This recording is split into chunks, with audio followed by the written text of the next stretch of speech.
Welcome to the Carriker Chronicles, the People Show. Checking the pulse of Husker Nation, brought to you by DPS Concrete Construction. You can check them out at dpsconstruction.net. Also, CarrikerChronicles.com. Ladies and gentlemen, it's where all your Husker sports hopes and dreams will come true. It's just science. We got a special guest today, but before I bring him on, if you're like me and you think Nebraska offensively, there's a lot of excitement around the skill positions, a returning, experienced, talented quarterback. If you think we're just one or two offensive linemen away, whether it's guys in-house, guys that we bring in, away from our offense being pretty dangerous to maybe very dangerous next year, smash the like button. If you haven't done so yet, make sure you subscribe and or ring that notification bell. The offseason schedule going forward, every Tuesday night, 6 p.m. on YouTube, 7 p.m. on the social media, is going to be doing a bunch of interviews, any necessary gut reactions as well. Some of the people I have lined up right now, Sean Callahan is going to join us shortly, but Grant Wistrom, Amon Green, Britt Prince, and I'm working on some others as well. But let's bring on our special guest of the day. He is the publisher for Husker Online, works with On3 Sports, Big Red Wrap-Up, and numerous other places as well. He's been covering the Huskers for 25 years. Mr. Sean Callahan, how you doing, my friend? I'm doing great, Adam. I'm looking more forward to coaching a game against you in basketball. Second grade, 3-on-3 girls basketball. Let's give the full context of what we're in here, but we got a big one on Sunday next week. Dude, we're going to be throwing some bows. We're going to be doing some Oklahoma. No, it's going to be fun. I'm looking forward to it. First and second grade basketball. It's going to be a blast. I can't wait. No, it's been a lot of fun just to watch the girls learn how to play, because I mean they're doing a lot more at this age than probably we were. So it's been fun.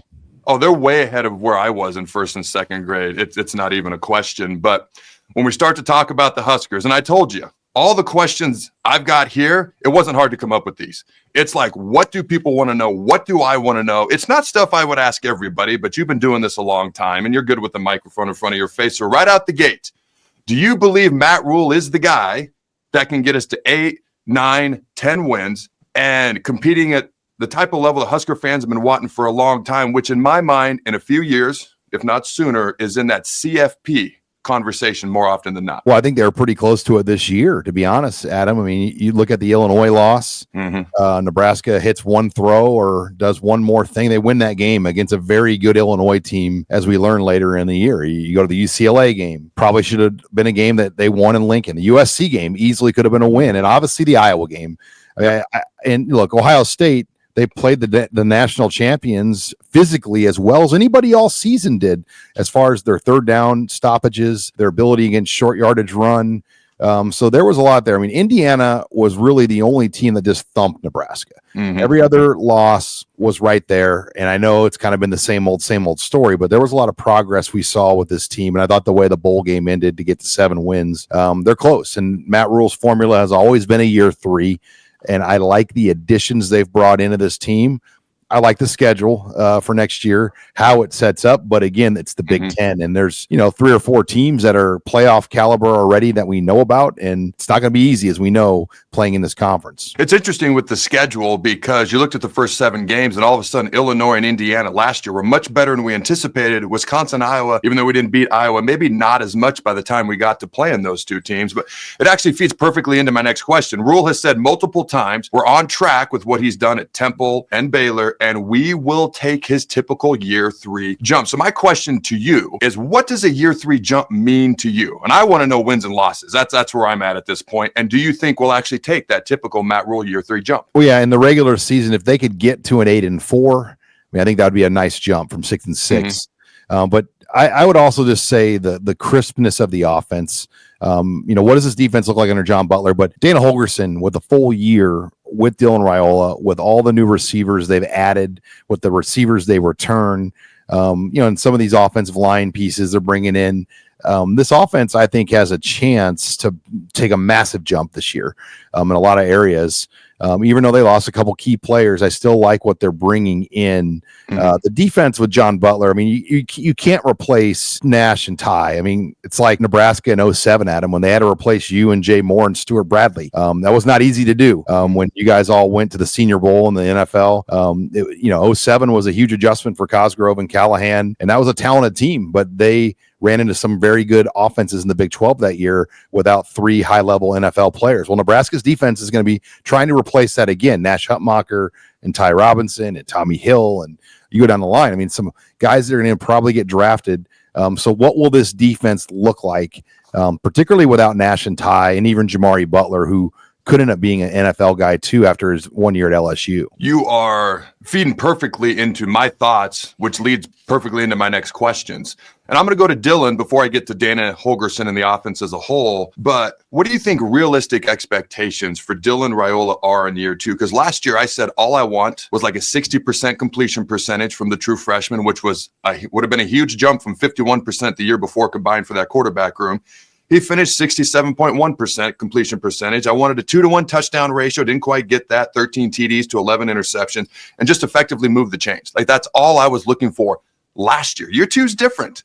So my question for you, what are your realistic expectations for the former 5-star quarterback going into year 2? I want to see the ball get out of his hands quicker. And you watch the guys in the NFL, they don't hold the ball that long. Mahomes, Joe Burrow, I mean, they're getting the ball out quick, which tells you they can understand what they're looking at a high level. So hopefully a year with Holgorsen, he's going to get rid of the ball quicker. I want to see mobility too. And he was at Arrowhead Stadium watching the Chiefs with Dawson Merritt there. What did Patrick Mahomes do? He uses legs in the big games, in the big moments. Can Dylan Raiola maybe drop 10 pounds, 15 pounds, kind of trim up a little bit and get that extra step to convert those 3rd and 8 runs? Because I do think that is the difference to finishing a game off. You saw it last year at USC. Nebraska had a chance to get the ball back into Jaden Maeva. What did he do? He ran a zone read option play and got the first down. They won the game with his legs in those situations. So can he become a better situational runner? I'm not saying he needs to be Jamal Lord 2002 or anything like that.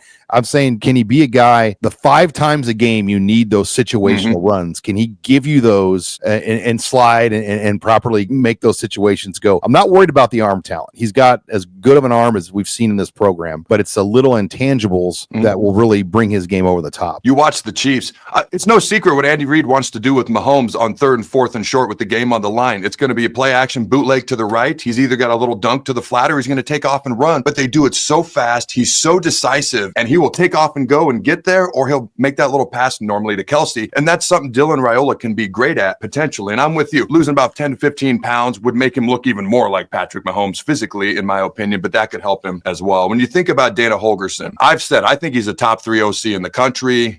Guys like Chip Kelly, Gus Malzahn, Dana Holgorsen. Those are the 3 that pop into my head. I don't know if I'm missing somebody. He said it's not going to be an air raid offense next year, though. Okay, so what do you expect his offense to look like next year now that he's going to have a full off season and be able to run the offense the way he wants? I think it's going to have a pro style type feel. And I honestly think long-term Dana Holgorsen is looking at this as an opportunity to be at Nebraska for a couple of years and maybe jump to the NFL and get that opportunity. He's done a lot in his coaching career, and he ran the air raid because that's what he had to run where he was at. It made sense for the players that he had on his roster to run the air raid at Houston, at Texas Tech, other places in West Virginia to do that. But they ran it at West Virginia too. They weren't primarily passing. Dana Holgorsen knows you have to run the football, get it out, spread it out, get it to your playmakers. And I think that's what he's going to do. He's going to develop a scheme that gets Nebraska's best players the ball in space and allow Dylan Raiola to make quick, easy throws with his arm. I mean, that's offense in a nutshell for everyone. I think you're trying to create something that allows your best players to have success, and that's what Nebraska will do next year. All right, the offensive line. For me, I love a lot of the portal additions we brought in on offense. Skill position. Emmett's going to be the guy at running back. We got a bunch of guys who could potentially step up at the tight end position. The offensive line is where I've been like, we either need guys within to step up, young guys like Grant Bricks, etc., whoever else, or we need somebody else to come in and help step up. We need a better offensive line, more consistent offensive line this season. We're recording this on Monday. Tuesday, tomorrow, Nebraska's hosting Rocco Spindler, who started 23 games at Notre Dame, over 1,300 career snaps, only is allowed 2 sacks. He was a 4-star, top 100 player coming out of high school. Now, whether we get him or not, okay, what are your thoughts on the offensive line and the improvements that need to be made? And why have we struggled to get transfer portal offensive linemen to come in? Because we've been trying to get them. Well, the transfer portal offensive line market, particularly tackle, I call the elite tackles in the portal the unicorn tackles. And the market on those players is, at least $1.5 million for each of these guys. Yep. And it's pushing $2 million now for some of them. So the amount of money it takes to get one of those 6 to 8 unicorns is significant. Nebraska hosted 3 of them this year: Isaiah World, Shaez Pete, and Elijah Pritchett. They got Pritchett. They were right there with Pete. World went to Oregon. Pete went to Kentucky. So they went 1 for 3 on those guys, and they got a key tackle. I thought that was a need, but this would be an interior starter, and it would allow so many more things to happen if they could get Rocco. And an interior player doesn't have near the price tag of, say, a tackle, just like the NFL.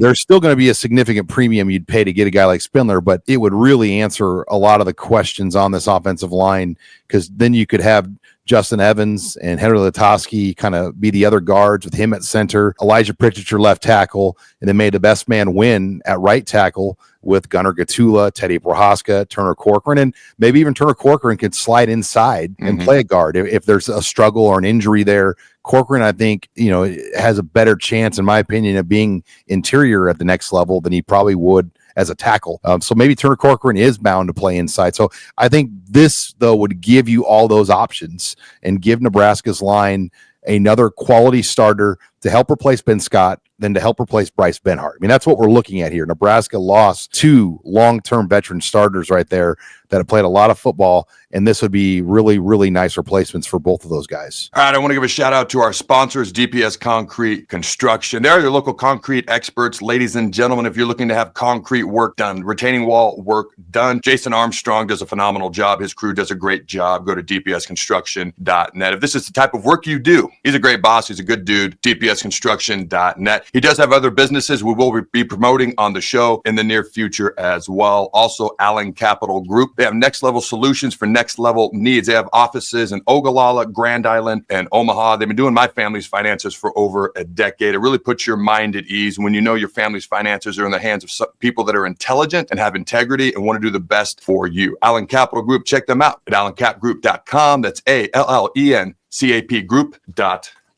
Let's see. One more question here on offense, then special teams. Then I want to go back to the Blackshirts, the defense conversation. Hrich Berg is intriguing to me because we have all these different guys that could potentially play tight end, from Lindenmeyer to Nelson to HAARBERG. And I know he's listed as a tight end. I still see him as kind of a chess piece in this Dana Holgorsen offense. Obviously, he's going to be doing some tight end, but how do you think Holgorsen's going to use HAARBERG in this offense next year? I think he is going to be a very interchangeable tight end that could get off the line of scrimmage, get on the line of scrimmage. But look, they lose Nate Borkacher, and obviously Fedoni's in the Senior Bowl this week. But you never get the sense that they're too worried, because Lindenmeyer is that real steady piece they return. HAARBERG is every bit as more athletic and more upside than either Fedoni and Borkacher, if you're being real. I mean, as far as his overall athletic ability. And then Carter Nelson, who is one of the best athletes on this team. I love the makeup of that tight end room. Nelson needs to come off that hip surgery that he had this offseason. He's out for out till the summer. I think Dana sees a lot of possibilities with that room, with HAARBERG, being one of the fastest guys on this team. They do the miles per hour, and I remember the UTEP game. Hrich Berg logged the fastest miles per hour speed of any player in that game against UTEP. So that's something I think you want to utilize and not just have on the bench. And I think Hrich sees the big picture that if he's going to play football on Sundays, this might be the road for him to keep playing football beyond Nebraska. Yeah, I've been told he has the fastest top end speed of anybody on the team. He was doing linebacker drills at times with Tony White last year, just trying to figure out a way to get on the field. And even though he was on punt team, they're like, we never actually put in a fake with him. He was legit just out there to be on punt team, although the defense would always be like, quarterback, watch the fake. There was no fake yet, not for that they had put in yet. Anyways, special teams. All right, short and sweet. What's the update? Do we have anybody on the radar? Do we have a timetable? What do we know about special teams coordinator, my man? It's been quiet. And look, the special teams coordinator position is not on the road recruiting. This is the last week of recruiting. So there's 10 designated coaches on the road, plus Matt Rhule. The special teams coordinator previously, Ed Foley, was not one of the 10. So there is a priority, but it's not a huge priority because you're not involved in recruiting. And this is such a big week. Like for Matt Rhule, this will be the last time he can go on the road for recruiting until the regular season, where he can go out for a couple of days.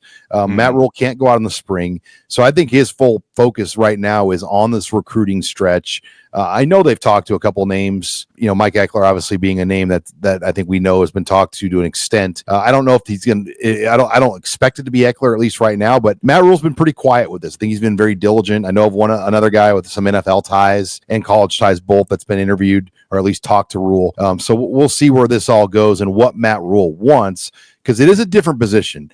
2 years ago when the special teams coordinator was heavily involved on the road in recruiting, it's looked at a little bit differently. But now you're strictly an X's and O guy. You're being brought in to kind of clean this area up and get the X's and O's where they need to be with special teams. Yeah, we've already got the guy who appears to be our starting punter next year, long snapper as well. So even the people they could be out recruiting already are here, basically. All right, let's go back to the defense. For me, I look at next year's team and how do we take this jump? The defense has lost a lot of pieces. All 3 starters up front. I also look at, can we just be as good as we were last year or the last 2 years, which is a top 20 defense? All right, 11 in the country 2 years ago, 20th last year. Can we be a top 20 defense? Can we just get to average on special teams?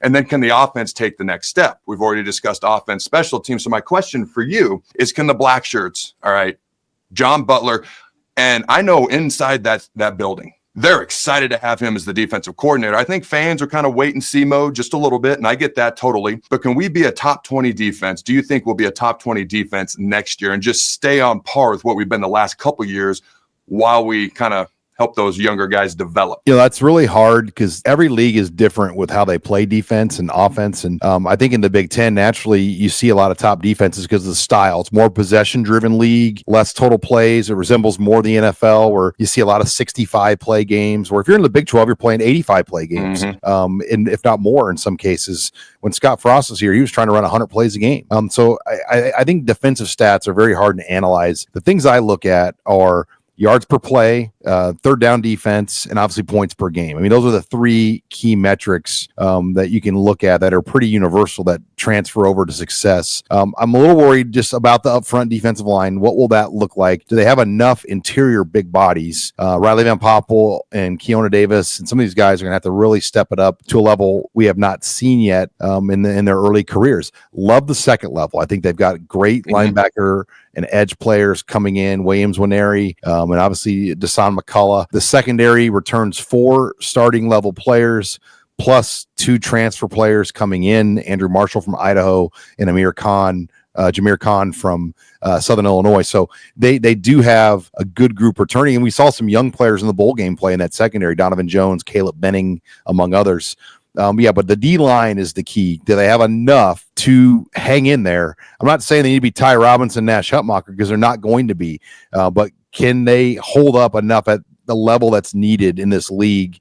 Because I do think the back of this defense has a lot of talent. I'm with you. Our secondary, I think, should absolutely be better next year. I think coaches within that building will be more on the same page than they were a year ago, which will help with the coverages. I love our second level. Athletic is all get out. That defensive line, Cam Lenhart's really the only guy with any long-term or any sustainable experience that you can think about. I'm with you. Can they just hold up, and can everywhere else be better? All right, man. The biggest difference between our previous AD, Trev Alberts, and our new AD, Troy Dannen. In your opinion, your experiences, what are the biggest differences between the two? Well, I mean, let's start first and foremost with NIL. I mean, I think Trev Alberts really almost, it was one of his blind spots to the extent where he didn't want to work with the 1890 collective. And if why not, was that, by the way? Why was that? I never understood. I never really understood it either, because, Troy Dannen's been on record on Big Red Wrap Up. He said this with us, that if not for the 1890 collective, this athletic department would have been on its knees, and he didn't think we would ever been able to get back up. I mean, the amount of money that's been needed to supplement the dollars for the athletes would not have been there if not for the Pede family and that collective and what they've been able to do. And the first thing Dannen did was immediately connect with them, and he made Nebraska the only school in the country where if you donate to the collective, you can choose 2 routes. It can be towards priority and booster points, or a tax write-off to the charitable nonprofit arm of the collective. So you could give $1 million and get a tax write-off for it with how they had it set up. And Nebraska was the first school in the country to do that. So I do think Dannen's vision with NIL has put Nebraska in a very good position moving forward. I think he's demanding to an extent too, as an AD, but he lets the coaches coach, doesn't meddle. I think Trev was a little bit more, he liked to be in the courtside seats and the spotlights and some of the things about his role. I mean, he just naturally drew attention with his former player status. Dannen is more in the background, but I think he is very, very outgoing and personable, and demands excellence. And I think he lets the coaches do their job at the same time. All right. So Trev Albert, you mentioned it, a former player. I haven't talked a lot about Trev, even when that all went down a year ago. It's hard for me when I watch Nebraska's all-time sack leader, suit, tie, look at my 7-year-old daughter, Jordan, who's going to be schooling your team on Sunday, a little early trash talk, and race her for 20 yards and let her win. And that's hard for me. So I don't say a whole lot when it comes to Trev. But here's my question for you. Nebraska's all-time sack leader, one of the best to ever do it. Obviously, the way things ended was very disappointed. What do you think a few years down the road Trev Albert's legacy will be here at Nebraska? Well, the stadium project, that was going to be one of his big legacies, but they've kind of paused it and they're retooling whatever it's going to be. And so he won't really be as involved, but I think obviously getting Matt Rhule is where you have to start the conversation with what he did to get Matt Rhule, how hard that was to do at that time. A lot of people thought Nebraska had zero chance to land Matt Rhule, that why would he leave all the guaranteed money and come to a place like Nebraska?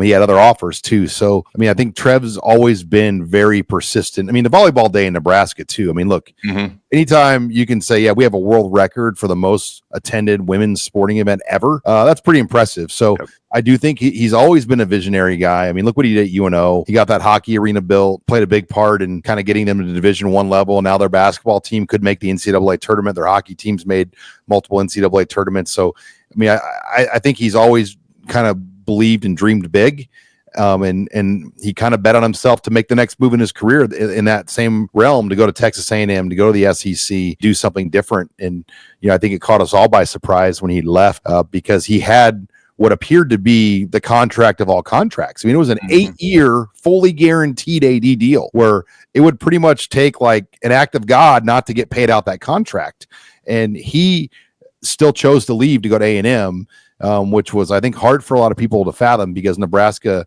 moved around so many things to give him what he wanted here in terms of who he reported to, the president instead of the chancellor, the stadium project that he wanted to get done, and all these other things. So yeah, that was that.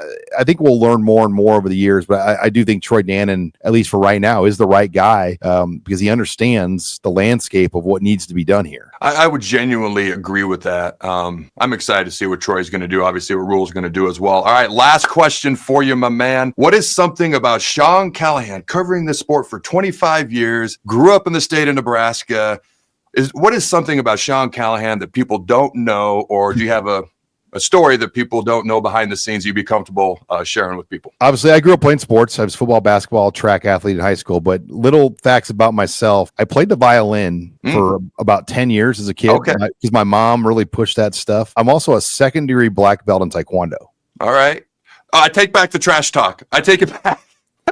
And you probably won't believe me, but I can literally still kick somebody to their face. Like like the flexibility and movement you gain, because you begin stretching when you're like 5 years old doing this sport, where I can still like move and kick my legs if I wanted to, and it doesn't hurt, which at our age, that's not easy. That's easier said than done. So I would say the flexibility, you don't get hurt from that sport when I was growing up because of the movement and some of the things you did at a really, really young age. My instructor was the eventual police chief of Omaha. So I had a really good mentor and teacher, and did a lot of great things growing up. As far as like funny Husker stories, I was chewed out by Bo Pelini probably twice. Ooh, all right. But that's Bo. If you didn't get chewed out by Bo, you didn't exist. What did he get mad at you for? One time when he first got here, like in the first month, I got to know and run into some of the coaches, and I called one of the coaches just to visit with him, and he didn't like that, and he just told me to never call his coaches again, and but we're talking like 2008. This is a long time ago. And then there was an instance with Bubba Starling,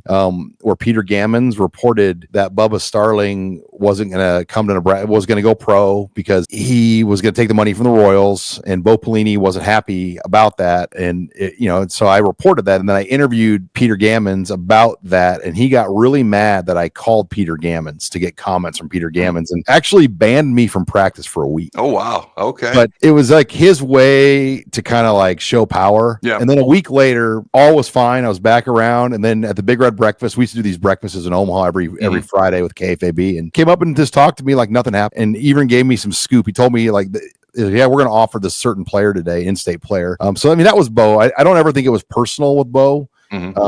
I think he just liked to kind of teach lessons or check his power. But it was, again, I liked Bo. I mean, I thought he did a great job here and had an interesting style that won a lot of games. And we knew how to coach defense. But Bo was a lot different than we ever had here before. That sounds like the Bo Pelini I know, the guy that will chew you out. And then if you're a player, put his arm around you as you're walking off the practice field, or if you're doing what you do, he'll come up to you. Hey, nothing's wrong. I let you know. And here's a scoop for you, by the way. That sounds exactly like the Bo Pelini I know. All right, Sean, where can people find you? Well, we're at HuskerOnline.com with the On3 Sports Network and got a great staff. Obviously, Steve Sipple from The Ticket. He worked in Robin Washett, our basketball writer. So Abby Barmore does our women's sports coverage. Brian Munson on recruiting. Love our team. Love our site. Great time to join. Check it out. We are the largest online community of Husker fans. Check us out at HuskerOnline.com. All right, ladies and gentlemen, thank you for joining me, Sean. Make sure you check out HuskerOnline.com, all the social medias as well. You can follow yours truly on X. I'm on TikTok, banned for like 12 hours, but now the app is back, and so am I. Facebook, Instagram. I resurrected that account from the dead. It was dead for like 7 years, but I brought it back last summer. I hear my questions for you fine folks at home. Will Nebraska take that year 3 jump? Sean says 8-4. If we do indeed make the jump, will they go 8-4 or better? Dylan Raiola. I've seen several lists. The top 10 returning quarterbacks in the country. I haven't seen him on one of those lists. Will his play this year prove that he should have been on one of those lists by the time the season is over? And last but certainly not least, do you want the Chiefs to three-peat? All right, until next time, Husker Nation, go Big Red, and always remember to throw the ball.